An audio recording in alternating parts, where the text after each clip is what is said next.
I want to begin today's meeting by going over our norms. I know we talked about them last time, but I'll have one person read it out loud and we'll kind of make sure we still agree on these. Okay. We will be professional, respectful, and productive. We will keep team meetings positive. And we'll never stop learning. All right, and does anybody want to make any changes? No. All right. If I can get a verbal yes from everybody, then we all agree to that? Yes. All right. Agreed. Sounds good.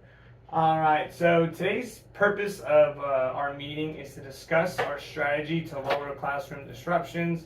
I've been looking at the time to teach spreadsheet, and just the data from that, I've noticed that it seems like we have a lot of refocuses, which they have been at 100 refocuses, 20 lunch attention, and 8 office referrals. And I just kind of want to see how you guys feel about the classroom disruptions, how they've been affecting your classes.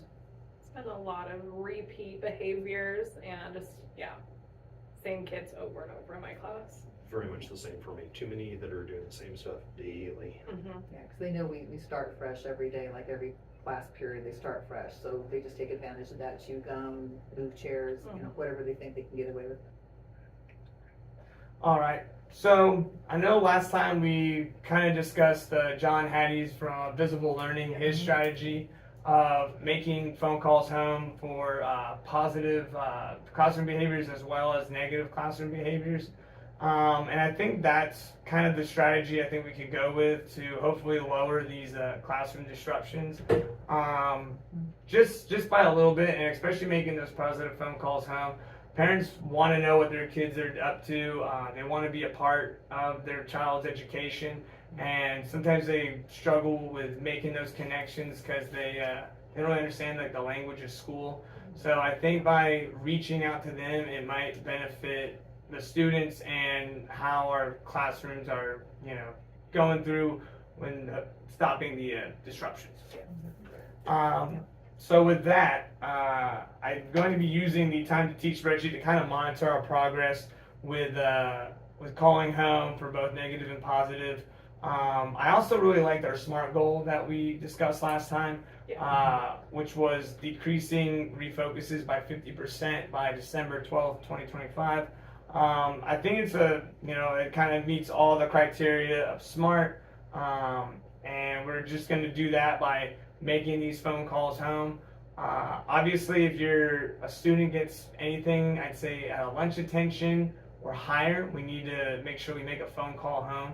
Kind of explain the behavior, tell the parent what our expectations are, and maybe they can help us out with some strategies that they use at home. Something just to make it more smooth, because as you guys said, there's been a lot of repeat offenders, and it's kind of like, I got a lunch attention, but I don't really care. It's just a lunch attention. Yeah. It's whatever. So do we think that that's how we should progress forward with our SMART goal of contacting families with both positive and negative classroom behavior? And do we agree that, using this strategy, it'll get us to our SMART goal, which is a reminder is to decrease refocuses by 50% by December 12th, 2025? Yes, we can do that. We all verbally agree? Yes, we do. Yeah. All right. And I'll make sure I use the time to teach spreadsheet to see our progress. Does anybody have anything that they would like to say when it comes to, has anybody made phone calls home before? Have they seen any difference in classroom behavior? We've done the behavior phone calls home, and sometimes it helps. So I think just doing them more frequently will have a better impact. Positive calls, I need think to bump that up.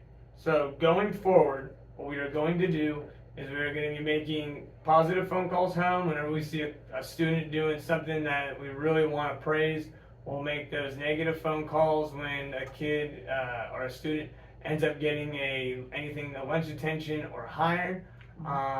I'll be checking the time to teach spreadsheet, and we'll hopefully see a difference in the refocuses and the classroom behavior, and hopefully our classroom disruptions go down so we can actually teach our class instead of dealing with certain behaviors.